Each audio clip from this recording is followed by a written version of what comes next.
Baik, bismillahirrahmanirrahim. Mari kita hening sejenak, memohon sama Allah Ta'ala. Kalau dia tidak memberikan ilmu, tidak akan menjejak ini. Kita ngobrol-ngobrol sejam, cuma ngalur ngidul, nempel ke otak, tapi hilang lagi. Maksudnya kita memohon agar ilmu itu dijejakkan, dihunjamkan ke dalam dada, karena tanda ilmu itu menjadi berkah, ya, buat yang pemiliknya adalah dia berhasil mengubah dirinya. Jadi kalau orang tidak bercahaya dengan ilmunya, tidak lebih sabar, tidak lebih tenang, tidak lebih tawakal, itu mubazir. Dia bisa baca ratusan buku tapi tidak menjejak tuh. Dia bisa ngikutin kuliah berjam-jam tapi begitu ada kesel, wah rungsing gitu ya, murang-muring. Jadi, nah ilmu itu karena dia datang dari yang maha ilmu, ya, yaitu Allah Ta'ala, sumber cahaya, dia harusnya membawa cahaya di dalam hati. Tanda dia ada cahaya di dalam hati, ya jelas hati saudaranya jadi lebih lapang, dia jadi lebih bisa melihat kebenaran di balik fenomena semenyakitkan apapun, setragis apapun, sesulit apapun, segelap apapun, se-hopeless apapun gitu ya, dia masih bisa meraba-raba, ada harap, ada asa, ada cahaya, ada kehangatan. Nah itu. Nah, kita butuh ilmu seperti itu. Mari kita membaca basmalah bersama-sama. Bismillahirrahmanirrahim. Allahumma sholli ala sayyidina Muhammad wa ala ali sayyidina Muhammad. Nah, topik hari ini kita masuk merespon salah satu pertanyaan sahabat Japri ini tentang qalb. Bagaimana sih fungsi qalb? Apa memang kalau kita mengubah hati itu memang dunia kita jadi berubah? How does it work gitu kan? You need to make sense of this. Ya, dan agama itu bukan dogma. Jadi mari kita lihat ada suratnya, ada hadisnya perlahan-lahan ya. So I'm gonna show you this, ya udah foto image yang kita kenal ya, semua orang ingin tawaf di sana, ingin haji, ingin umroh. Kalau kita sholat tuh kita menghadap kiblat tuh ke Ka'bah ini. Pertanyaan anak saya adalah kenapa kita harus menghadap sholat ke Ka'bah, ya kan? Kenapa enggak? Kan Allah ada di mana-mana. Boleh kan kiri kanan? Nah, begitu coba. Gimana jawabnya tuh? Ya, jadi bagaimana kita melihat dalam ritual simbolisasi itu penting, karena orang yang tidak paham menyangka orang Islam itu menyembah bangunan kubus hitam ini, gitu, which is definitely arti kata Ka'bah adalah kubus, gitu ya. Dan kita tahu kita tidak menyembah itu, ya, walaupun menghadap ke sana dan seolah pandangannya adalah seperti sujud ke arah situ. Nah, kemudian yang menarik adalah kenapa Ka'bah disebut dengan Baitullah, rumah Allah. Apakah Allah ada di situ, di sepetak rumah yang kecil? Ya. Dan kemudian kita akan melihat juga hari ini, kenapa Ka'bah atau Baitullah itu sebenarnya simbol dari qalb atau hati kita. Nah, menarik ya. Sekarang kalau kita bicara tentang Ka'bah, ada hadisnya sahih dalam tafsir Ibnu Katsir. Jadi Rasulullah SAW bersabda, ketika beliau Isra Mi'raj itu melewati langit ketujuh, kemudian aku diangkat menuju Baitul Ma'mur, katanya. Jadi kita mengenal ada Ka'bah lain di langit, disebut Baitul Ma'mur. Besar sekali, luas sekali. Gambaran luasnya itu, kata Rasulullah, tuh yang menyaksikan setiap hari itu ada 70.000 malaikat masuk ke sana dan tidak pernah keluar lagi. Bayangin. Besoknya ada 70.000 lagi.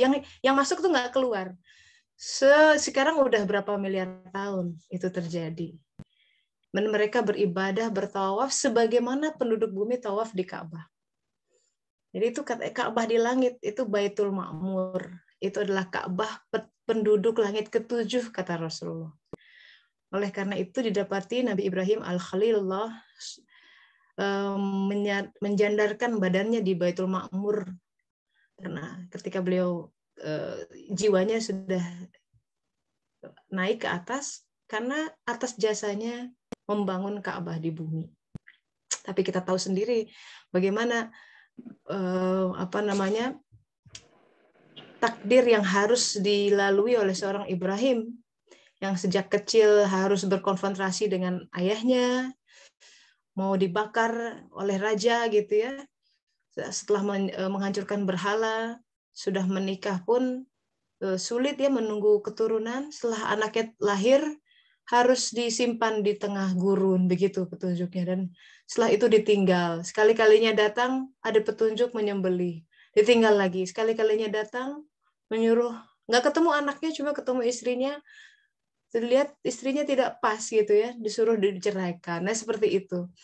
Nah kita harus paham ini, ada kalau Allah memberikan, kenapa nabi-nabi tertentu ada di dalam Al-Quran, bahwa yang dinamakan manusia-manusia luar biasa yang kemudian tertera namanya di Al-Quran, mahsyur namanya di langit, itu kehidupan buminya bisa bikin pecah kepala kita menyaksikannya.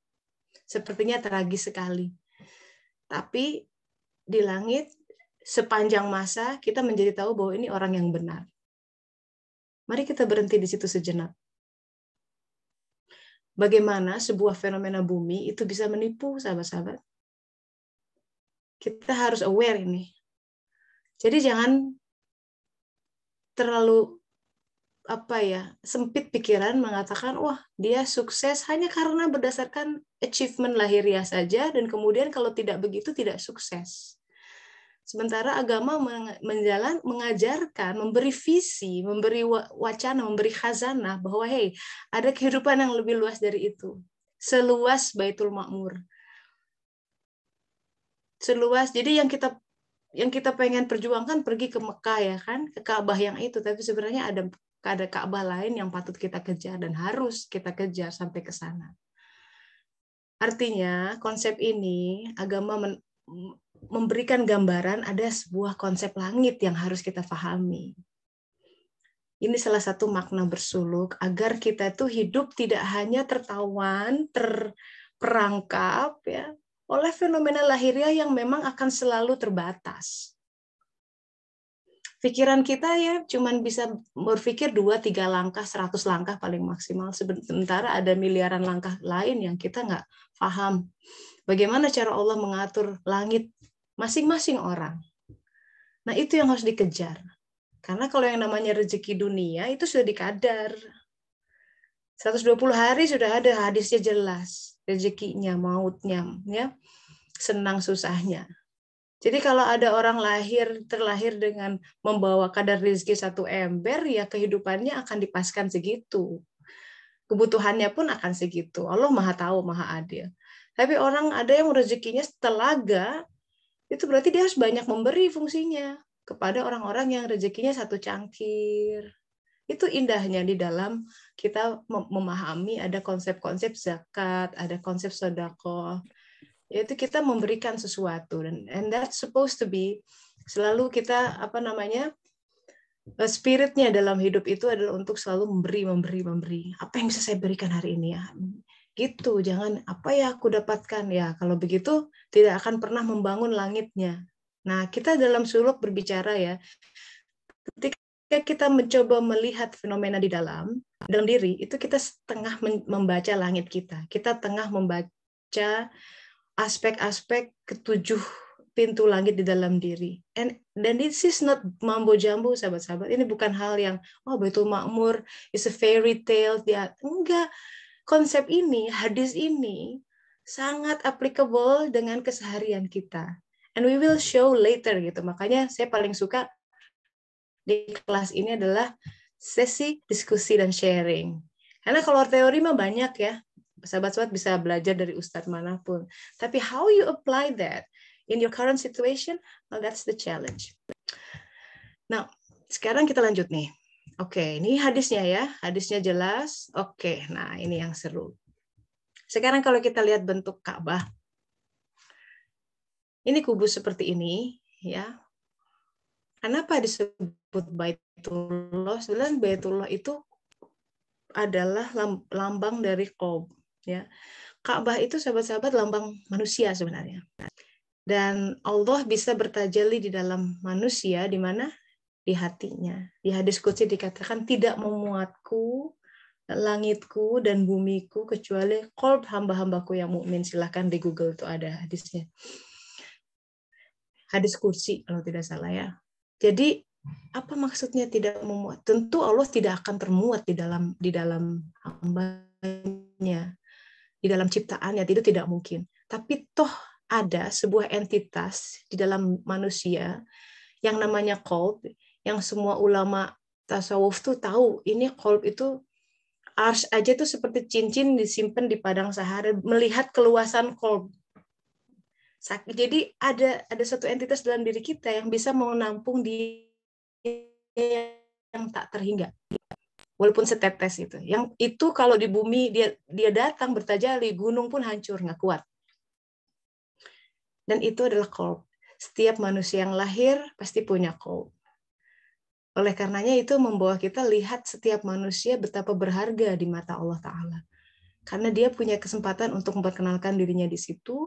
Aku rindu untuk dikenal, katanya. Dan itu lewat qalb. Nah, di mana letak qalb? Geometri Ka'bah menunjukkan dengan sangat pilihan. Ya, sebenarnya di dalam legenda-legenda misalkan ya, kita tahu ada Pandora Box seperti itu. Jadi banyak di dalam peradaban atau sampai masuk ke film Marvel tuh, kalau Marvel, karena anak-anak saya suka nonton itu cerita tentang dia berebut Tesseract. Tesseract tuh kotak kubus kayak gini ya, di dalamnya ada kotak lagi gitu ya. Itu bicara tentang power gitu. Sebenarnya yang dibicarakan qalb kita. Qalb kita tuh luar biasa canggih. Kalau mau mengubah dunia kita sekitar, rubah hati kita. Makanya Rumi bilang, kamu pikir bintang-bintang di langit yang mengubah, yang menentukan nasibmu? Tidak, sebaliknya adalah kamu yang menentukan konstelasi bintang langit. Kita lihat sekali lagi ya, ini konstruksi Ka'bah, kubus. Dia punya 4 titik, 4 di bawah, ya, 4 di atas. Kalau kita tarik titik di antara semuanya, dia ketemu satu titik di tengah. Dia menciptakan ada sekitar 4 piramida. Kalau kita bicara kubus sisinya yang sama, perfect. Nah, ini gambaran manusia adalah manusia punya 4 elemen di bawah. Itu adalah jasad. Aristoteles, salah seorang filosof di Yunani, mengatakan jasad manusia itu terdiri dari 4 komponen. Yang a few itu air, fire, earth, and water. Dia ini lagi Hippocrates kemudian menguraikan lagi konsep itu.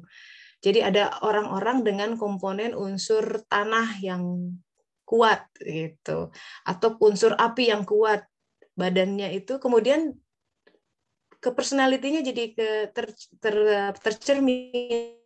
Jadi misalkan kalau orang unsur apinya kuat, dia lebih sanguin. Nah, kalau orang sanguin itu berapi-api, semangat gitu ya. Tapi emosian, gampang sakit hati, gampang kebakar. Nah, sama gitu. Jadi setiap orang tuh ada aspek yang lebih dominan, aspek apinya yang lebih dominan, atau aspek tanahnya yang lebih, kalau tanah lembam, mengayomi, menumbuhkan gitu. Tapi lama diajak gerak cepat. Kalau sanguin kan kayak api nyamber-nyamber tuh pengennya cepet. Kalau si tanah nyantai gitu. Air dia calming. Nah, seperti itu. Tiap orang kita punya 4 elemen itu, tapi mana yang paling dominan itu akan mengakibatkan kita punya dominan karakter sanguin, kolerik, flegmatis, ya, dan lain-lainnya. Nah, itu juga akan menentukan bahwa setiap orang akan memiliki organ tubuh yang paling sensitif, gitu. Biasanya kalau orang sanguin kenanya sering karena dia itu lebih ke fiery, gitu. Kadang dia ini bisa panikan, yang kena paru-parunya, misalnya kena asma, gampang batuk-batuk, gampang saluran nafas, kayak gitu-gitulah. Terus orang yang misalkan temperamennya air, dia lebih saluran pencernaannya yang lebih gampang terkena penyakit. Nah, ini menarik ya, karena saya belajar di kedokteran, ternyata khazanah zaman dulu tuh Hippocrates terutama sangat up to date, karena dia basic sekali untuk mengenal tubuh manusia gitu. Jadi konsepsi sakit tuh harus kita Dan sehat itu apa? Harus kita ini revolutionize gitu. Nah, itu that's for another topic ya. But I want to show you bahwa kubus yang empat titik di bawah, satu sisi di bawah itu mencerminkan manusia secara raga dan menciptakan satu piramida ini. Makanya konstruksi piramida itu ada di sampai sekarang Allah pertahankan, dia ada di Mesir, itu udah ribuan tahun, Masya Allah. Yang lain udah hancur, yang di Inka, di mana. Semua objek-objek untuk penyembahan ilahiyah biasanya mengerucut ke atas. Begitupun orang-orang kalau ingin mencari Tuhan rata-rata pergi ke gunung. Jadi secara instingtif manusia itu punya insting untuk mengenal Tuhan, jadi akan pergi ke puncak-puncak yang tinggi. Karena dia tahu Tuhannya maha tinggi gitu untuk mencapai sesuatu yang ada di langit. Nah, kita bicara langit, sahabat-sahabat, di dalam Al-Qur'an ya, kalau ditelusuri di konkordansi, itu ada langit dan bumi. Kalau bicara bumi itu biasanya merujuk kepada jasad manusia. Kita yang secara 4 komponen itu, yang secara takdir sudah di-molded gitu, dibentuk sejak 120 hari. Itu di dalam Al-Quran 461 kali disebutkan kata ard dengan akar kata alif, ro, dan dod. Sedangkan langit, yaitu yang merupakan gambaran atau simbolisasi dari jiwa, disebutkan less than that, beda 80 ayat, yaitu 381 kali dalam Al-Quran.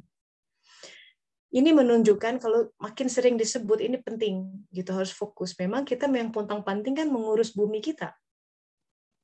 Karena mengurus bumi kita tidak sesimpel kita pergi ke spa atau facial. Tapi kita juga mesti mengenal apa-apa yang toyib bagi diri kita. Tidur berapa jam sih yang pas buat kita, jangan kelamaan, jangan terus sedikit. Makan yang paling pas mana, kalau makan tertentu bikin sakit perut, kalau makan itu jadi bikin sariawan misalkan, ya. Dan lain sebagainya, hal-hal yang toyib. Termasuk kita menerima pekerjaan tertentu, ada pekerjaan-pekerjaan yang kita paksakan, ternyata berefek sakit terus badannya. Nah, itu badan suka bicara tuh tentang hal-hal yang toyib dan tidak toyib. And this is also for another topic. Ini padat sekali sih soalnya materinya. Tapi kita balik lagi ke kubus ya, karena kita ingin menunjukkan kolb itu ada di mana. Jadi ini raga. Nah, raga kita itu adalah cerminan dari jiwa. Jadi 4 sisi yang di atas adalah jiwa. Dan itu digambarkan dengan sangat epik, elegan, canggih, brilian oleh Sunan Kalijogo dalam pertunjukan wayang kulit. Ya, sering tuh sama Eric Winkel yang dia ngajar Futuhat Makkiyah Ibnu Arabi, konsep-konsep yang dalam, yang susah di ini, gimana kita explain ada alam khoyal, alam ini. Udah ambil wayang kulit gitu. Jadi wayang kulit ya, coba pernah nonton wayang kulit? Saya pernah dulu, sekali-kalinya, sekarang udah jarang. Tapi aku juga baru ngeh gitu, kenapa ya wayang kulit yang bagus itu ya sampai diukir, diwarnain, kan bagus sekali sebenarnya. Lah yang ditonton kok coba bayangannya, bener nggak sih? Kalau mau kan dalangnya di depan aja gitu, spotlightnya ke situ. Tapi Sunan Kalijogo memang luar biasa. This is so sangat intriguing gitu. Memang ada konsep di dalam situ yang mau diajarkan. Jadi si wayang kulit itu adalah gambaran dari jiwa. Bayangannya yang kita lihat, yang orang-orang nonton di layar, ya itu adalah raga kita. Beliau ingin conveying that message, menyampaikan pesan itu. Kamu tuh punya jiwa kamu tuh keren banget, cakep. Waduh, potensinya luar biasa. Tapi yang kamu punya, yang sekarang kita lihat di kaca setiap hari, yang kita khawatirkan perbendaharaan, rezekinya dan lain sebagainya, jodoh dan lain sebagainya, itu si raga yang itu. Jiwa tuh ya, sifat jiwa itu dia mengenal Tuhan, dia hanya ingin mengerjakan perintahnya dan tidak dipertakuti oleh semua hassle-dazzle of the world. Nah, kalau kita masih tarikan raganya masih kuat, ya ini buat Dela nih, itu namanya jiwa lawamah ya. Kita bicara kenapa kok aku kadang-kadang gelisah, kadang-kadang ini, itu jiwa lawamah, jiwa yang mulai bangkit tapi masih ketarik ke bumi. Nah, tarikannya ada di mana ya? Ini di kolb. Jadi kolb itu ada di tengah ini. tengah-tengah ini kolb. Dia adalah barzah antara khazanah di dalam diri kita, raga, dan ada jiwa di atas. Makanya ketika Rumi bilang only from the heart can you touch the sky, itu ya memang kalau ingin mengenal khazanah jiwa kita harus kenal kolb. Makanya Imam Al-Ghazali mengatakan hal yang sama, bahwa mengenal nafs itu susah lewat kolb. Nah, terus gimana mengenal kolb? Ya harus kenal dulu sodar. Kemarin kita udah bicara sodar. Ya, kenapa itu ada kesel ya? Kolb itu ada di mana? Ini bahan untuk diskusi selanjutnya ya, biar nggak kebanyakan teori. Nah, ini soalnya. Kenapa nafs jiwa itu pada prinsipnya dia sangat memuja Tuhan? Karena memang itu jiwa kita semua dulu. Coba dilihat di surat Al-A'raf 172. Itu bicara ayat dahsyat yang bicara tentang sebuah saat di mana kita pernah face to face bersaksi kepada Allah Ta'ala. Allah Ta'ala berkata, Alastu birabbikum, am I not your Lord? Gitu. Dan jiwa kita serempak semua dari jiwa yang pertama, penciptaan pertama sampai yang akhir, yang belum turun nih, bayi-bayi yang belum turun di tahun berapa, 2020, 2030, mungkin 2050, jiwanya udah jadi. Cuma dia lagi nunggu giliran naik panggung kalau kita bilang ya. Nunggu belum mentas nih. Kita lagi ada di atas panggung, skenario-nya udah dipegang. So let's just do our play gitu dengan bagus kita dengan baik. So that's the reason jiwa itu memang di awal kenalnya cinta pertamanya Allah Ta'ala. Allah to become, and that is the first sight, the first love. Dia feel so warm, so protected. Dan kemudian harus turun ke dunia ya untuk belajar aspek lain. Jadi Allah ingin perkenalkan aspek lahir, batin, zohir, semuanya. And the only way to experience that is harus turun ke alam dunia where we experience pain gitu. Karena dulu ceritanya waktu Adam alaihissalam, wah di surga semua nyaman apa-apa.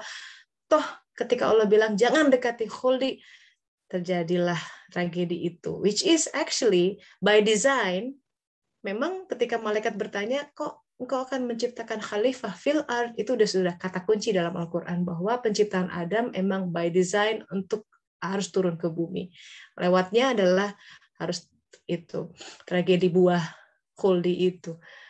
Yaitu adalah sebab akibat. Karena begitu cara Tuhan mengorkestrasikan sesuatu ya, sangat indah, sangat flow-nya tuh luar biasa, mencirikan dia yang maha ilmu, maha kasih dan lain sebagainya.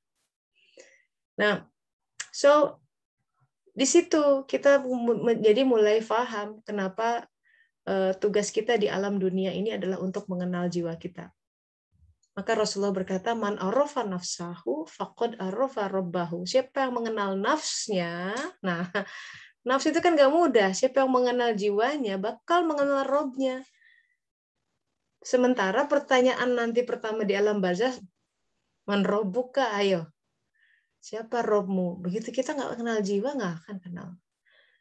Apa itu mengenal jiwa? Nah itu yang harus kita olah dari sekarang, karena tidak mungkin kita mengenal jiwa kecuali si raga kita nggak dikenali dulu.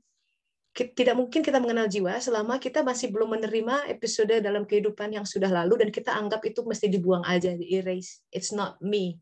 I'm terlalu memalukan, misalkan terlalu gelap. We cannot. It's part of us. We have to make sense of that. Harus semua hal yang Allah berikan ya, keping-keping kehidupan itu adalah seperti keping-keping puzzle yang harus kita baca ini di mana, dan itu akan melihat oh itu ada tulisannya, siapa saya. Selama kita masih belum menerima ya, masih nutup-nutupi, nggak mau lihat, berarti belum paham kenapa Allah Ta'ala membuat saya harus melalui episode itu dalam kehidupan. Jadi, tahapan untuk mengenal jiwa, ya mengenal dulu diri kita. Baca siapa kita, apa potensi kita, kenapa saya dimudahkan di bidang ini, kenapa saya di blok di bidang yang lain, kok susah banget, misalkan.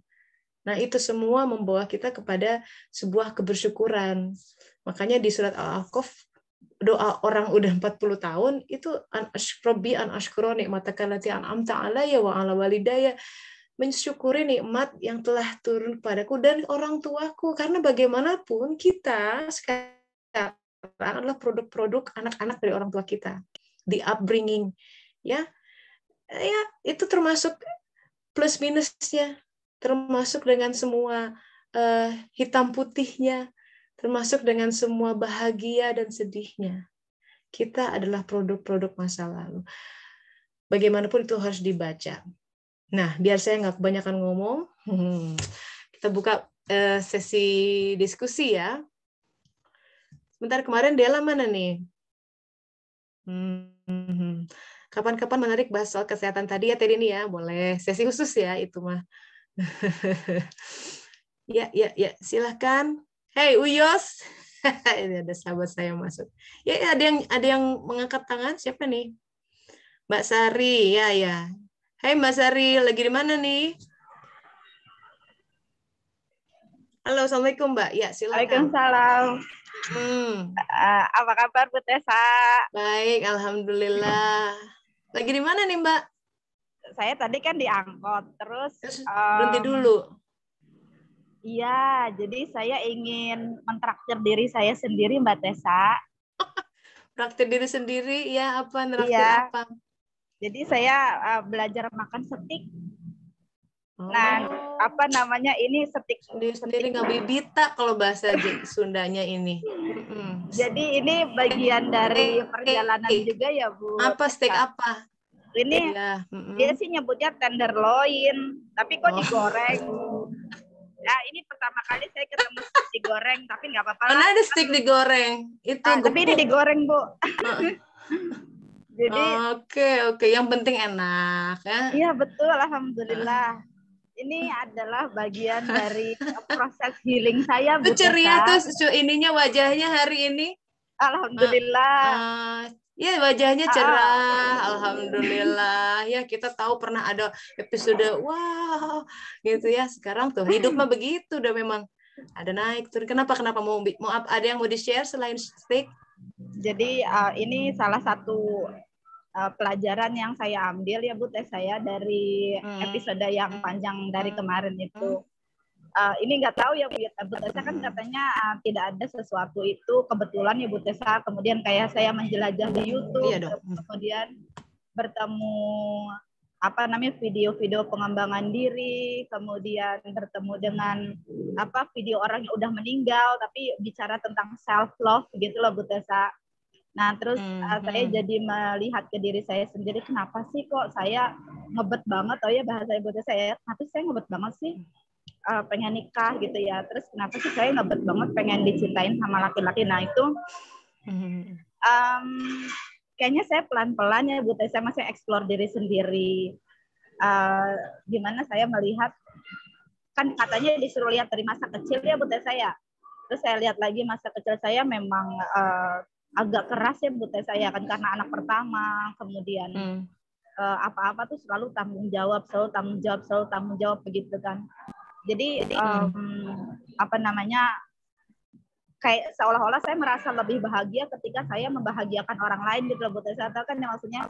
Tapi saya lupa gitu. Jadi karena kan dulu memang kan kondisi keluarga kurang mampu ya Bu Tessa ya. Jadi ini saya refleksi lagi gimana Allah tuh baik banget memberi kesempatan saya sama adik-adik itu bisa kuliah tuh beasiswa semua ya Bu Tessa ya gitu. Alhamdulillah, rezeki ya. Iya itu. Nah, dan di situ memang ada perjalanan pasti ya, perjalanan perjuangan ya Bu Tessa ya gitu. Yang sebenarnya kayaknya saya banyak mengabaikan diri sendiri gitu. Jadi I'm so proud gitu, so proud that I can, let's say bahasanya kayak bisa bantu orang tua, bisa bantu adik misalnya begitu ya, ini bisa bantu. Tapi ternyata di dalam hati saya sendiri, kapan sih saya benar-benar ngasih ke diri sendiri tuh ya Bu Tessa saya. Jadi peduli sama diri sendiri, peduli ke diri sendiri gitu. Jadi ini belakangan ini saya mulai gitu. Jadi kan Bu Tessa kebayang nggak sih jadi orang yang mau beli sesuatu aja saya tuh mikir dulu tuh Bu Tessa. selalu mikir bahwa karena kamu terbiasa, aku pengen ngasih sama mama, sama ini selalu buat orang lain, iya, orang lain. Iya gitu. Jadi jadi ketika mau beli sesuatu yang itu sebenarnya saya penting buat saya gitu ya, tapi pikiran saya kayak ya do I deserve gitu, bahasanya tuh gitu terus gitu kan ya gitu. Nah sampai kemudian wow, that's pretty tough. Sampai bertanya, do I deserve it? Of course you deserve it. Ya. Jadi ini nih kayak bisa dibilang kan saya hampir nggak pernah ya Bu Tessa pergi keluar kemudian sendirian ya. Jadi ada ketakutan sendiri itu kan Bu Tessa. Maksudnya kalau biasanya keluar sama siapa? Bukan, maksud saya keluar dalam arti misalnya main. Main. Iya, main tuh misalnya kayak sekarang nih saya kan traktir diri iya. Beli baju sendiri saya nggak pernah. Jadi selalu pengen ditemani sama orang dan saya selalu minta dapat orang. Dan biasanya siapa orang itu? Teman. Kalau kenapa teman, takut? Kenapa takut? Nggak pede ya Bu Tessa ya. Jadi saya kayak it's two different thing, takut atau nggak pede? Iya, ya jadi kan karena nggak pede jadi takut memutuskan Bu Tessa. Oke. Iya, sampai kayak begitu ya. Saya ingat waktu dulu kan sempat di Jepang sama ya. Dulu orang tua selalu gitu bilang, kamu harus ini. Dulu waktu kecil nggak pernah boleh sendiri gitu keluar atau gimana? Oh bukan seperti itu Bu Tessa, tapi kayak bukan nggak boleh sendiri. Tapi orang tua lebih ke begini. Itu adiknya dulu gitu. Gitu. Jadi pikiran saya selalu connect sama adik saya gimana gitu. Nah, ini kan sampai kemarin saya memberanikan diri ya Bu Tessa, ceritanya kok saya iseng pengen lihat rumah gitu ya Bu Tessa ya. Kemudian saya ngobrol sama ibu-ibu, saya lihat rumah gitu. Emang sih sekarang uangnya belum ada, saya tidak bercita-cita buat ngeredit ya Bu Tessa, jadi memang nggak suka dengan begitu.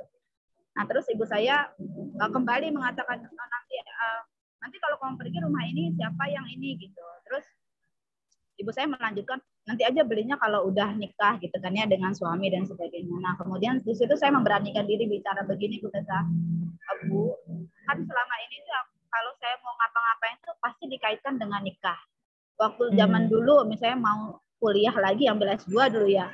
Kemudian ibu bilang, ayo nikah dulu. Ibu udah lihat kan saya ikhtiar nikah setahun dan ternyata orangnya pergi. Kemudian sama Allah dibuka S2, akhirnya udah S2.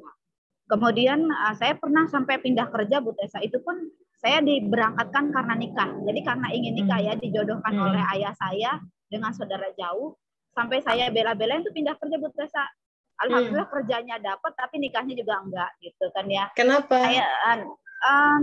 Yang bersangkutan gimana ya Bu Tessa, bilangnya sih nggak klik ya Bu Tessa, pokoknya lucu-lucu deh. Ada yang bilang nggak cinta, ada yang bilang nggak klik, ada yang ya kalau belum jodoh begitu Mbak Sari. Iya, belum ketemu. Nah kemudian saya bilang sama ibu, Sari kan umur udah segini ya Bu ya gitu, sekarang kenapa nggak coba belajar nerima gitu, saya bilang gitu ke ibu. Ini kalau semua hal yang saya lakukan selalu, nanti kalau udah nikah, Sari sampai ngomong gini Bu Tessa, iya kalau nikah gitu kan maksudnya Bu Tessa. Iya kalau Sari sampai berani bicara gitu kan, selama ini takut sekali ya menyatakan hal semacam itu. Lalu ibu saya diam tuh Bu Tessa gitu. Terus pelan-pelan ya, terus sampai akhirnya pas lagi malam-malam tuh ibu bilang, ya udah kalau kamu mau beli aja. Saya bilang, Ibu, aku tuh beli itu bukan mau ninggalin ibu gitu ya. Jadi kan itu juga agak jauh dari sini gitu kan. Maksudnya rumahnya nggak jauh gitu. Saya beli itu pengennya saya kan supaya kalau tempat kerja saya kan kebayang Bu Tessa 4 kali naik angkot, saya sekali jalan gitu. Nah pulang pergi sehari kan 8 kali naik angkot ya. Dan itu rumah itu kecil, benar-benar kayak buat single gitu loh Bu Tessa gitu. Nah sebenarnya saya juga tahu uang saya sekarang belum cukup dan saya nabung gitu. Tapi saya ingin lihat respon ibu saya ya begitu. Nah kemudian ya ibu saya udah sekarang ibu nggak menghalang-halangi gitu. Kalau kamu pengen ngapain ya udah kamu ini gitu. Karena saya juga tanya, Bu kalau nanti ini minta doanya ya mudah-mudahan beasiswanya lulus gitu kan, saya bilang gitu. Iya, insya Allah gitu. Aduh aku jadi pengen nangis juga Bu Tessa ngomong begini. Jadi saya kayak anak kecil juga nih sekarang ya Bu Tessa. Jadi rasanya senang juga ya Bu Tessa ngebeliin diri sendiri sesuatu gitu. Apa namanya? Of course, yes, you deserve it. You deserve it. You've worked so hard. Dan ini juga kan ada satu pertanyaan yang buat saya gitu ya kan. Saya belajar untuk sekarang saya belajar to say no Bu Tessa. Sekarang saya belajar untuk bilang tidak gitu. Jadi kayak hari ini tuh saya praktis ya, ketika tiba-tiba nama saya dimasukkan untuk jadi moderator acara ya, seminar gitu. Kemudian saya tahu itu adalah hari I want to take care of myself. Itu yang saya udah agendakan gitu. Dan saya bilang sama kaprodi saya, Bu mohon maaf, dia memasukkan nama saya without confirming. Jadi tanpa nanya dulu whether I'm okay or not. Okay, so jadi saya juga I have a right to say no kan Bu Tessa gitu. Jadi saya pergi ke ruangan lalu saya bilang, Ibu mohon maaf saya mundur, saya tidak bisa jadi moderator hari itu. Kemudian saya bilang ke kaprodi saya dan seperti biasa ya didesak, emang kenapa sih dan sebagainya. Lalu saya bilang saya ada agenda penting yang harus saya kerjakan. Nah sekarang I put myself as one of the priority ya Bu Tessa. Taking care of myself is a priority now. Yeah. Yes. Yes. Yeah. And you please continue eating your steak. Mbak Sari, satu pertanyaan. Adiknya laki atau perempuan? Adik saya ada 3 Bu, ada 3. Satu yang laki-laki sudah menikah. Kemudian yang satu lagi ya dia sudah bekerja. Alhamdulillah Bapak meninggal itu kita semua sudah settle ya Bu. Jadi semuanya laki-laki adiknya? No. Satu perempuan 2. Perempuan 1. Iya. Jadi kami 3 perempuan bersaudara belum berkeluarga semua. Baik. Terima kasih Mbak. Please continue your steak. Ya, minumnya. Thank you. Minumnya katanya jus, tapi kayak saya merasa ini kayak sirup ABC. It's okay lah. Saya belajar just learn to treat myself. Gitu. Jadi kayaknya saya kan seperti ini. Saya akan berhenti di mana untuk bisa seperti ini. Kalau di rumah agak sulit ya. Soalnya masih panjang perjalanan, jadi saya akan stop for a while sampai kajian selesai baru saya pulang. Gitu. Sirup ABC juga enak Mbak. Enjoy. Sirup ABC juga enak. Enjoy. Thank you. Oke, enjoy ya. Oke. Baik. Alhamdulillah. Nah, wow. Oke. So for those who yang jadi ada episode kemarin tuh Mbak Sari sedih sekali ya, kita semua mau tepuk gitu, ditinggal mau ada ceritanya ada laki. Boleh ringkasan sedikit Mbak Sari ya, biar to give context buat mereka yang baru ngedenger apa sih kok tiba-tiba. Jadi sempat ya ini kehidupan manusia ya, kadang ada yang mengecewakan gitu ya. Mbak Sari ini udah pengen nikah, usianya sudah matang, sudah mapan dan lain sebagainya, tapi lah ini kok belum ketemu saja jodohnya. Ada tuh tiba-tiba laki-laki yang mendekati, sudah ta'aruf sekian lama, memang online, yang bersangkutan ada di luar negeri gitu. Jelang-jelang akhir tiba-tiba berbalik. Sakit hatilah ya. Sempat sudah hancur tuh, seperti kiamat tuh kayaknya waktu kemarin Mbak Sari hampir-hampiran. Terus ternyata saya lihat begini, kan setiap orang tuh punya hot button-nya memang. Jadi Allah Maha tahu yang paling kena buat setiap orang, yang bikin dia ampun gitu. Itu ada yang lewat anaknya, tek gitu sama Allah, ada yang lewat mertuanya, tek, ada yang lewat badannya Jadi itu adalah ini ya. Itu hari kiamat kita. Di Al-Qur'an tuh ada surat Al-Qiyamah. By the way, nanti adalah tuh bilang ya, itu satu-satunya ketika Allah bersumpah atas demi nafs lawamah. Minggu depan kita akan belajar ada 3 macam nafs. Jadi kalau kita ingin mengenal nafs, jadi ada 3 tingkatan. Nafs amarah itu nafs yang jiwa yang demikian masih dekat dengan dunia gitu. Jadi yang take over adalah dunia, take control. Itu penuh dengan disebut amarah bisu. Makanya banyak marahnya, banyak keselnya, banyak emosi. Jadi pokoknya neraka itu.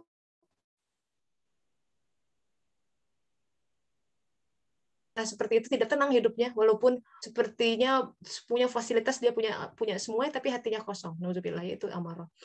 Nah, ada jiwa-jiwa yang mulai dibangkitkan oleh Allah Ta'ala, mulai mau tobat, mulai berpikir aku siapa sih, mulai berpikir setelah ini kita mau kemana sih, mulai berpikir tuh kayak gitu. Itu lawamah. Lawamah tuh yang masih bolak-balik. Kadang rajin sholat, rajin tahajud, kadang enggak. Kadang ingat Allah, kadang lupa. Itu lawamah. Tapi ya, sahabat-sahabat, ini luar biasanya Allah. Di antara nafs jiwa amarah, lawamah yang masih berbolak-balik, dan nanti kita pengennya mencapai mutmainnah, karena jiwa mutmainnah itu yang bisa ketemu Allah, itu yang dipanggil sama Allah, ya ayuhan nafs mutmainnah irji'i rabbiki. Jadi kembali sama Tuhan itu hanya dia yang sudah tenang. Kalau selama belum tenang,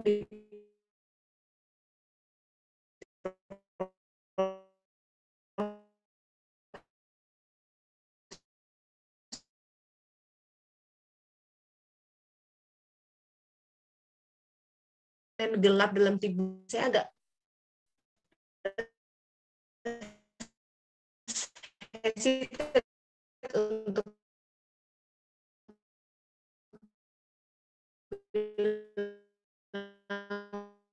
dibakar, karena dia tidak seperti itu, dia tidak menyiksa, tapi mau nggak itu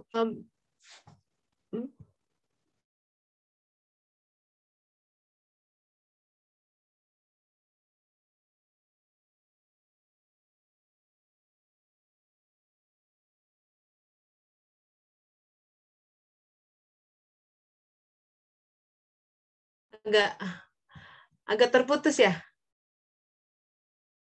Iya. Putus deh. Sampai mana tadi? Ini koneksinya. Terakhir apa tadi? Yang nafsu mutmainnah teh. Ya, nafsu mutmainnah. Iya. Ya, jadi betul. Oke, jadi memang target kita harus nafsu mutmainnah. Nafsu mutmainnah itu nanti paralelnya adalah akan nyala sirojan muniro di dalam hati kita. Nah, nanti kita akan sampai ke sana. Tapi ketika kita, contohnya ya begini ya, sahabat-sahabat, alam barzah yang kita akan jelang nanti, semua orang pasti ke sana. Itu adalah neraka atau surga pendahuluan. Kenapa? Karena apa-apa yang kita bawa ke sana itu kita sedang rajut di sini. Shirotol mustaqim yang kita minta setiap sholat itu bukan hanya ditemui nanti di sana, tapi kita yang membentuk dari sekarang. Setiap kali kita tidak nyambung sama Allah Ta'ala, Shirotol mustaqimnya bolong. Kita jalannya kejeblos. Kenapa kita tidak nyambung ke Allah Ta'ala, yang nyabet yang lain? Setan dari kiri, kanan, depan, belakang itu. Nah, makanya dalam ya di sini. Mbak Sari, saya kembali ke Mbak Sari. Saya jadi lebih paham gitu, Mbak Sari cerita. Saya sejak kecil itu anak terbesar selalu punya pressure, dahulukan ini, kakaknya dulu. Saya tadi tanya kenapa adiknya laki perempuan. Begini, dalam pola pengasuhan Rasulullah, kalau punya anak perempuan dan anak laki-laki itu harus dilalui anak perempuan dulu. Gitu. Jadi kalau anak laki-laki itu lebih cuek. Anak perempuan dia harus ya di perasaannya itu lebih peka. Makanya di satu sisi ya, anak perempuan jangan dihiasi oleh terlalu banyak ya. Kalau kita kan suka pakai anting-anting emas, jangan. Itu membuat dia terbiasa dengan attachment sama dunia. Nggak usah dihiasi seadanya aja, tapi nggak usah yang unicorn, My Little Pony, everything princess, too much gitu. And itu akan membuat dia syahwatnya tereksitasi gitu. Seadanya aja, ya nggak usah kumel juga ya, cuman nggak perlu heboh gitu, nggak perlu grandeur gitu ya. Itu pola yang Rasulullah, karena itu akan menjejak ke jiwanya. Nah, saya jadi bisa mengerti Mbak Sari dari kecil sebagai seorang anak perempuan yang lebih peka perasaannya, ini banyak tercederai.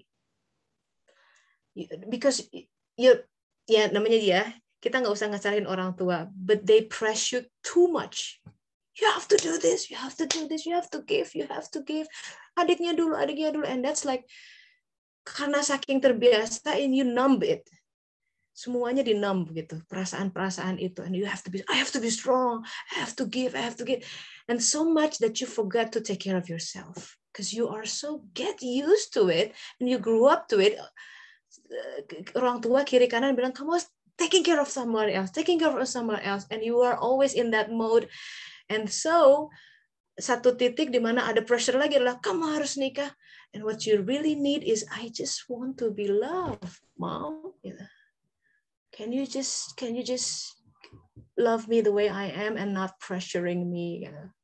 I just give me some space. Sometimes cara kita mengekspresikan cinta adalah just give some space sama anak kita. Ada satu masa di mana kita nggak perlu memberikan, kalau zaman masih sekarang sih mereka masih perlu Lego kayak gini. Someday all they need is a space. All they need is the space tuh gini ya, tidak hanya space dalam bentuk ya kamu punya ruangan sendirinya, tapi give them space so they can be able to make even mistakes. Because that's how they learn. Itu cara mereka belajar. Give them space untuk menjadi dirinya, walaupun itu salah gitu di dalam pandangan kita, itu ngaco banget sih kamu kayak gitu, pakai punk segala misalkan ya. But it's a process. Give them some space. Karena anak kemudian harus belajar untuk dia konsekuensi dari pilihannya apa. And growing up, I can understand Mbak Sari dia so under pressure gitu. Sampai mau keluar menikmati jajan sendiri aja itu udah sebuah breakthrough buat beliau. Because growing up she never knew that. Dia taunya harus ngurus orang lain, semua didahulukan buat adikmu. Lah aku gimana? And this is time to change. Allah ingin memberikan, it's enough. Now you grow up, you know how to take care of yourself, and the love you find bukan sama orang. It's with me, kata Allah. Jodoh akan datang dengan sendirinya.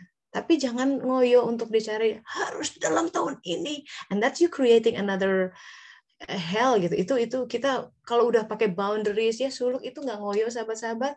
Begitu kita kasih deadline untuk beda ya. Kalau di kantor kita mesti pakai deadline. Tapi kalau dalam kehidupan we have to work with the flow.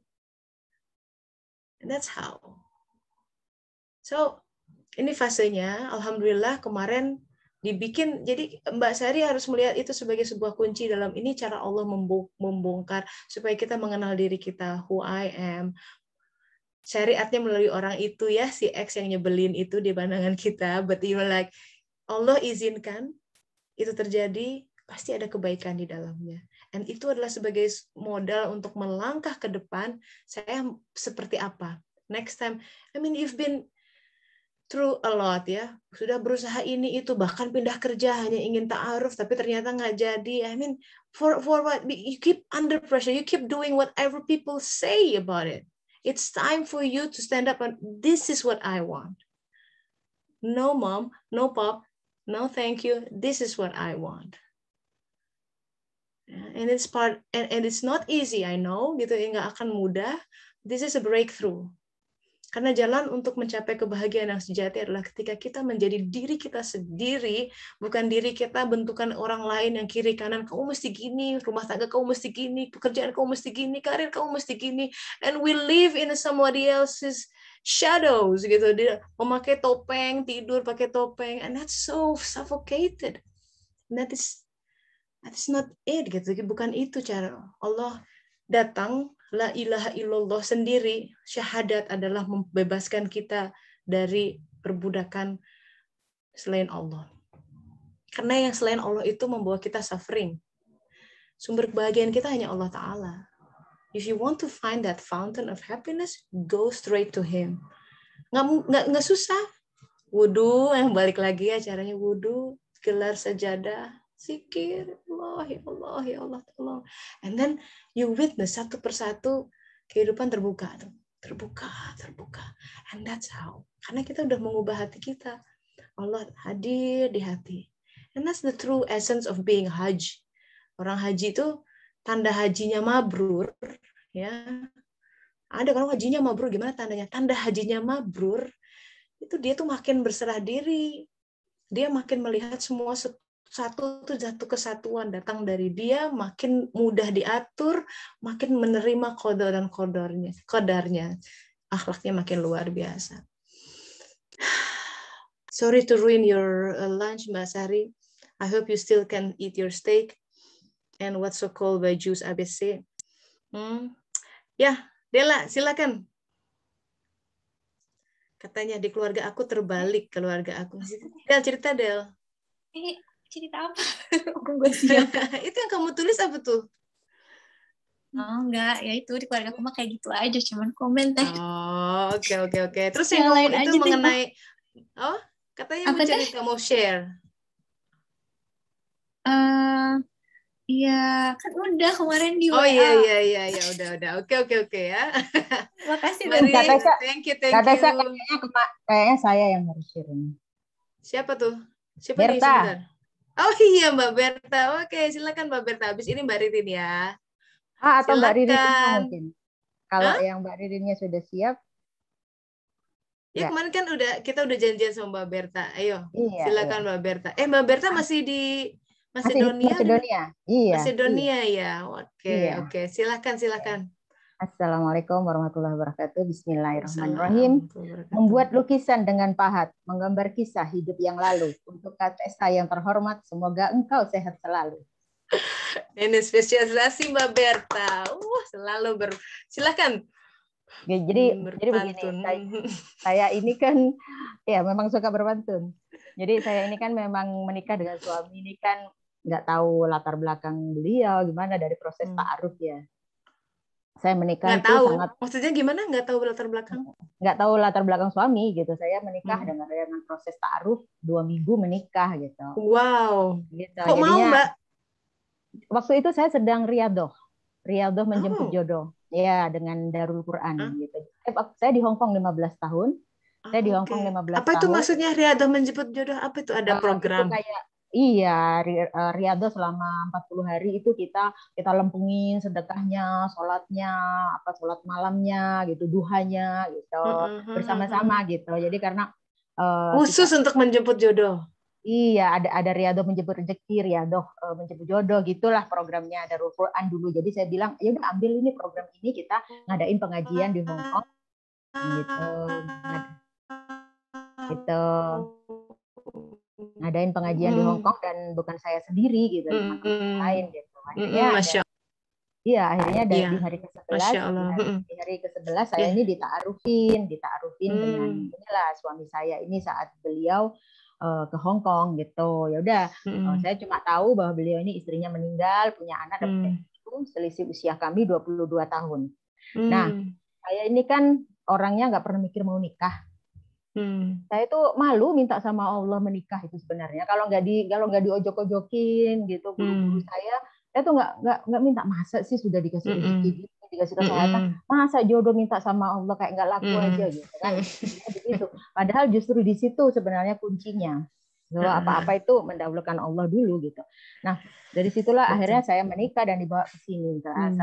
Saya yang biasa hidup sendiri di Hong Kong, memutuskan apa-apa sendiri, bekerja, memegang uang sendiri, ternyata sekarang harus berhadapan dengan ada anak tiri, ada menantu, ada cucu-cucu. Gitu. Kebayang. Iya, kebayang dah gitu. Dengan saya yang sedikit preman waktu itu, gitu, biasa apa-apa sendiri. Gitu. Sekarang Mbak sedikit masih tetap. Enggak, sudah ini. Sudah saya lalui fase terberat dalam hidup saya sampai kami tuh pingin hampir mau cerai. Oh gitu. Hampir. Tahun keberapa tuh? Gitu. Tahun ketiga. Iya. Tahun ketiga. Udah, gitu. I have enough gitu ya. Kayaknya kebayang. Saya pikir, terus apa yang stop? Gimana nggak jadi? Saya pikir begini. Siapa kalian gitu? Siapa kalian? Saya nggak pernah minta uang sama kalian. Oh, jadi lebih ke rongrongan yang lain selain suami maksudnya? Iya, betul. Karena suami dia itu sangat mencintai keluarganya, anaknya walau sudah menikah, walau sudah dikasih bisnis segalanya itu beliau tuh masih terus mendampingi. Jadi dia tuh stres sendiri kadang. Stres sendiri. gitu. Dan anaknya itu karena mungkin mulai kecil dia itu sudah di ini ya, difasilitasi ya, jadinya dia itu bukan anak yang mandiri gitu. Beda dengan saya ini yatim sejak umur 6 tahun. Jadi saya bekerja mendampingi ibu saya menjahit di samping ibu saya yang lembur itu, saya tuh sudah biasa itu di Medan ya, Mbak, di Probolinggo. Oh, karena saya pikir orang Medan. Orang Medan, tapi ayah saya kan masuk Islam, jadi kami di Jawa semua. Gitu, oke, Masya Allah. Jadi karena dia tumbuh di sana, Mbak Berta. Betul di sana gitu. Jadi tapi kok aksen Medannya lebih kuat? Kurang tahu juga ini. Saya aksen Madura, se-Jawa juga bisa. Madura, tapi kebanyakan ya. saya memang Medan Jawa. Medan Jawa gitu. Jadi ketika itu saya itu mau cerita sama ibu tentang masalah saya gitu. Terus saya nggak mungkin cerita. Sebab menikah ini pilihan saya. Saya mengikuti suami pindah ke sini ini pilihan saya. Bukan suami saya menodongkan pistol ke kepala saya. Ayo kamu you have to do it. No, it didn't happen. Nah, jadi di situ saya begini. Ini saya kalau cerita sama ibu saya ini bisa naik ini darah tingginya, bisa naik. Iya, sakit dia. Iya, bisa naik diabetesnya. Akhirnya saya itu ke Turki dulu. Saya ini menyentuh dulu untuk menghilangkan kesumpekan. Saya itu bekerja. Saya itu bekerja. Biar ke distrak gitu lah. Betul, di situ, betul. Jadi di situ itu saya menemukan diri saya. Apa sih kamu pagi-pagi sudah bangun bekerja, kamu sama suami apa yang nggak enak gitu, Pak? Kamu terserah kapan mau bangun. Suami nggak pernah nuntut apa-apa. Saya pakai kamera aja lah biar lebih menjiwai ya. Ya, ya silakan. Halo Mbak Berta. Halo. Jadi di situ saya merasa ini, saya ini jadi orang kurang bersyukur gitu. Terus habis itu juga selama di Turki itu ada gaji yang nggak dibayar oleh bos. Jadi saya itu gini, sebenarnya suami saya itu orang yang mampu, orang yang boleh dibilang sangat mampu secara ekonomi gitu. Tapi saya sebagai istri, saya itu punya kegengsian untuk minta uang ke suami. Sorry betul, gitu. Betul, sama kita. Iya.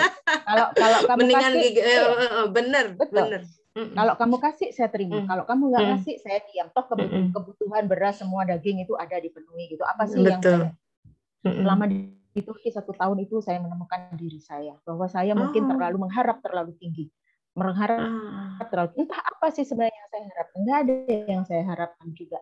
Saya dengan suami sudah berusaha untuk punya anak, tetapi Allah tidak menentukan lain karena dari saya yang tidak bisa berketurunan. Dan itu setelah saya memilah-milah ya, betapa Allah itu sebenarnya memberi kemuliaan pada saya, memberi rezeki yang berlimpah pada saya itu sejak di titik awal saya menikah. Bagaimana tidak ketika saya menikah? Gimana? Suami itu membawa rombongannya gitu, anak, menantu, cucu dan semuanya. Dan mereka itu menyayangi saya gitu. Itu hanya sekarang. Jadi saya itu kurang melihat itu nikmat yang Allah berikan saya. Di awal tidak melihat, makanya pengen cerai itu. Iya, betul. Jadi saya apa yang berubah tuh? Satu dua orang saja itu yang mempengaruhi anak-anak saya, tante-tantenya mempengaruhi itu bapak kamu tuh. Dulu waktu mak kamu hidup, mana pernah mak kamu diajak ke luar negeri? Mana pernah mak kamu diajak ke kota? Tuh, lihat tuh sama istri barunya itu, ke luar negeri kemana-mana diajak istrinya. Jadi anak itu ini lama-lama anaknya ini juga tuh. Bentar lagi itu bapak kamu sering ke Indonesia sekarang. Bentar lagi bikin rumah di sana. Tuh lihat. Jadi saya itu yang nggak merasa saya nggak punya rumah dari suami, rumah semua saya bikin dengan hasil keras saya sendiri. Jadi di situ tuh saya tuh mulai kontra ya, ini orang macam-macam sekali sama saya, lu nggak tahu siapa gua ya, orang Batak Jadi saya datangin. Keluarlah premannya tuh ya. Nah itu saya datangin. Ada fungsinya. Ternyata ininya keras juga ya. Akhirnya saya datengin mereka ini. Saya ajak mereka ini bicara. Kamu ngomong apa sama anak saya? Kok nggak tahu siapa saya? Saya itu orang biasa kerja, nggak kayak perempuan di sini ya yang duduk mengharap uang suami. Saya tidak. Saya merantau, saya bekerja. Orang-orang di Indonesia seperti itu, wanita berkarir. Jadi jangan kau anggap ini. Jadi berhentilah kalian ini membisiki. Bicara seperti ini ya. Manas-manasin kalian. Bahkan di sini provokasi. Untuk saya ini saya itu menghilangkan waktu bosan saya. Kalau musim panas saya berkebun, saya bikin dekor-dekor pernikahan gitu. Wah, Masya Allah. Ini hijamah aktif ya? Betul, karena saya biasa aktif gitu. Saya bikin hijamah kebayang. kadang ngintilin ustadzah yang ngajar ngaji ke desa-desa lain tuh saya ikut gitu. Nanti ikut lagi nanti jam 1 gugur, nanti ikut lagi sama itu supaya saya ke distrak gitu. Jadi sebenarnya ya kita itu Allah itu benar-benar mendatangkan masalah dengan solusinya. Masya Yang penting Allah. kita itu harus tahu melihat. Tapi di awal Mbak Berta nggak lihat ya? Nggak lihat. Kurang cerdas, Jadi, kurang cerdas. Di 3 tahun awal wah udah mulai eskalasi sampai udah tahun ketiga udah aku mau lempar bantai apa namanya? Lempar jangkar aja sudah gitu.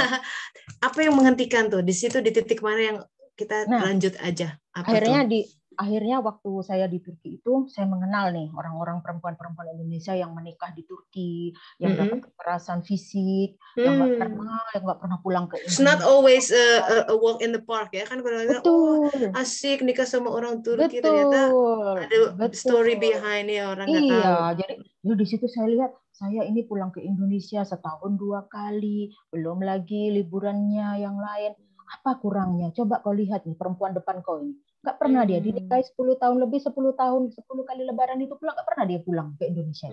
Coba kau kurang apa lagi? Terus habis itu saya coba banding-bandingkan dengan saya tempatkan diri saya kepada orang yang mencari itu suami saya. Suami saya bilang, apa kok parah katanya. Jadi di situ saya mulai saya merendahkan diri saya. Gitu. Saya merendahkan diri saya karena ketika saya dan melihat kebaikan suami ya. Iya. Ternyata gitu. Suami baik sekali. Betul. Ya. Dan di situ ketika kita proses berjauhan ini bukan hanya saya yang berproses, suami saya juga berproses gitu. Maksudnya berjauhan gimana? Kan saya ke Turki. Oh, pas ke Turki. Suami di sini, betul. Jadi dalam proses itu suami juga menyadari. Iya, di Turki tinggal di mana? Kami ada rumah di Turki. Oh, pantesan. Cuma saya karena saya menyendiri, saya kontrak gengsi saya pakai fasilitas. Tetap ya. Padahal itu rumah suami. Rumah suami. Tetap bayar. Enggak, saya nggak mau pakai rumah dia, saya kontrak sendiri. Kontrak sendiri, kerja sendiri gitu. Oke. Jadi di situ suami juga berproses. Jadi suami itu berpikir gini, ini anak yatim, sejak kecil yatim, sampai bekerja di Hong Kong 15 tahun, biayai adik-adiknya sekolah, kuliah, segala macam. Terus dia nikahi gitu ya, saya menikah di sini. Ternyata dia itu nggak bahagia dan saya itu nggak mampu membuat dia bahagia gitu. Dari itulah suami saya juga belajar, saya belajar gitu. Dan terus lewat perantara ulama yang di sini, teman saya, teman suami juga. Jadi kami dinikahkan lagi itu Kak. Kami dinikahkan lagi. Gitu. Nah, ketika kami menikah ulang, apakah masalahnya selesai? Oh tidak, masalah tidak selesai. Tapi kita punya formula. Persepsi kita, cara kita mendekati beda. Iya. Gimana? Apa yang beda? Beda penyikapannya sudah. Iya, saya itu mau kau jungkir balik. Iya. Mau kau jungkir balik kayak bilang saya ini. Saya itu tidak perlu penjelasan. Kamu tidak perlu penjelasan dari saya. Kamu hanya perlu menyakiti saya dari arah mana saja. Itu yang dilakukan oleh haters ya, yang dilakukan oleh orang nggak suka kita. Kamu tidak perlu penjelasan saya. Yang mungkin kamu dilahirkan untuk menyakiti saya. Jadi saya itu tidak tanggapin gitu. Mau dia ngomong ke anak-anak saya, dan anak-anak saya itu mempunyai view yang berbeda terhadap saya. Jadi dia itu semakin mencintai saya, kita sebagai teman, karena jadi tidak terpengaruh oleh si penghembusan. Karena lihat ibunya ternyata lebih betul. Dari cucu-cucu saya ketika gitu ya cara menghadapi haters. Iya. Jadi kalau diambil ini. Jadi kalau masalah ketika kembali lagi ke sini, masalah hilang tidak hilang, masalah itu masih ada, tapi saya masih tetap. Cuma rasa tetap. Kita menghadapi ya beda ya. Jadi sudah berapa tahun sekarang Mbak? Dalam 8 tahun, alhamdulillah. Alhamdulillah, satu window, masya Allah. Jadi sebenarnya itu masalah itu yang menganggap kita. Kalau kau anggap itu masalah, dia akan menjadi masalah. Kalau kau anggap itu obat, dia akan menjadi obat. Kalau kau anggap masalah itu kekuatan, itu akan menjadi kekuatan bagi kau. Itu Kak yang saya irikan. Jadi saya juga mulai menyeleksi teman. Nah, I was someone who couldn't say no to my friend. Tapi setelah saya belajar, nggak semua teman itu harus ini. Teman ini pun harus diseleksi. Nggak bisa teman ini nggak diseleksi. Kadang teman ini saja bikin semak saja.